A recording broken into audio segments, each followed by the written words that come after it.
Հայաստանի օդային սահմանը հատել է ադրբեջանական Silk Way օդանավը։ Sputnik Armenia-ի լրագրողն է ֆիքսել այն։ Նման թռիչք եղել է, ինչ է տեղափոխել օդանավը։ Իսկ նորմալ է, որ ադրբեջանական օդանավը, որ հայտնի է զենք տեղափոխելով, հատել է Հայաստանի օդային սահմանը։ Հիմա սկզբից նման թռիչք եղել է։ Հայաստանի Հանրապետության ավիացիայի մասին օրենքի ցանկացած քաղաքացիական օդանավ, որը հատում է Հայաստանի Հանրապետության օդային տարածքը, հատուկ թույլտվության կարիք չունի։ Այդ իսկ պատճառով չեմ կարող ոչ հաստատել, ոչ շղթել որևէ թռիչք իրականացվել է, թե ոչ։ Հայաստանի քաղավիացիայի մասին օրենքում տարանցիկ թռիչքների կարգավորումը սահմանված չէ առանձին հոդվածով։ Այդ թռիչքները ենթարկվում են օդային տարածքի օգտագործման եւ օտարերկրյա օդանավերի Հայաստանի օդային տարածքով թռիչքների վերաբերյալ ընդհանուր իրավական դրույթներին։ Քանի դեռ Հայաստանի եւ Ադրբեջանի միջև խաղաղություն ստորագրված չէ, ադրբեջանական օդանավերի, այն էլ զենք տեղափոխող օդանավերի համար հատուկ հսկողություն պետք է իրականացվի, նշում է պատգամավոր Տիգրան Աբրահամյանը։ Սա խնդրահարույց է եւ սա լրիվ առանցին կարգավորվող հարց է։ Ակնհայտորեն Ադրբեջանը չավարտված պատերազմի պայմաններում տարածքի տրամադրումը ադրբեջանական ռազմական մատակարարների համար բնականաբար անընդունելի է։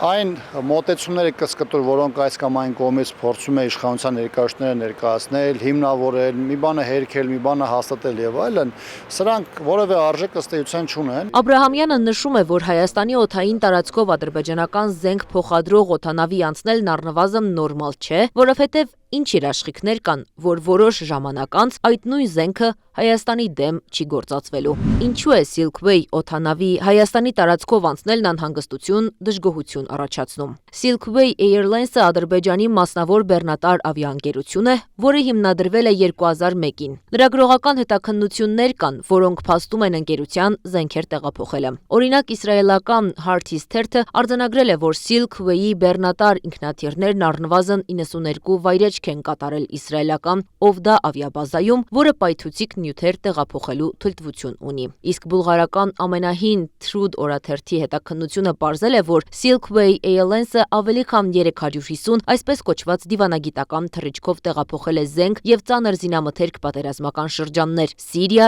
Իրաք, Աֆղանստան, Կոնգո եւ այլ երկրներ։ Թռիչքները կիրառվել են հատուկ թույլտվություններով, դիվանագիտական կարգավիճակով, ինչը թույլ է տվել շրջանցել սովորական ստուգումները։ Ավիացիոն ընկերությունը չի ընդունում այս պնդումները, բայց միջազգային մամուլը փաստարկներով ահազանգում է այս մասին տարիներ շարունակ։ Սա անհանգստություն չի առաջացնում Հայաստանի իշխող ուժի համար։ Փորձեցինք հարցի շուրջ խոսել Հայաստանի ազգային ժողովի պաշտպանության եւ անվտանգության հարցերի մշտական հանձնաժողովի նախագահ Անդրանիկ Քոչարյանի հետ։ Օգնականի խոսքով սկզբում նիստ էր, հետո հանդիպման էր պատգամավորը, հետո նորից նիստի։ Մեր զրույցն այդպես էլ չստացվեց, մինչդեռ ընդդիմադիր պատգամավորը նշում է. Իշխանության հավաստիացումների մասով չկա որևէ վստահություն, սա մեկ,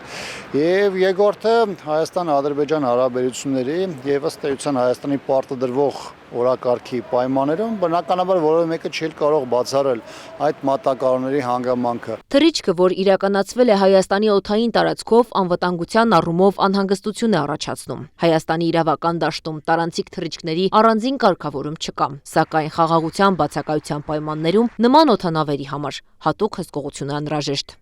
Անիա Բաղյան, Տարոն Ղանդիլյան, Գեգամ Ղազարյան, ABC Media։ Բաժանորդագրվեք YouTube-ի մեր ալիքին, հետևեք մեզ Facebook-ում, Telegram-ում, Instagram-ում, WhatsApp-ում եւ TikTok-ում կամ այցելեք 3w abcmedia.am պաշտոնական կայք։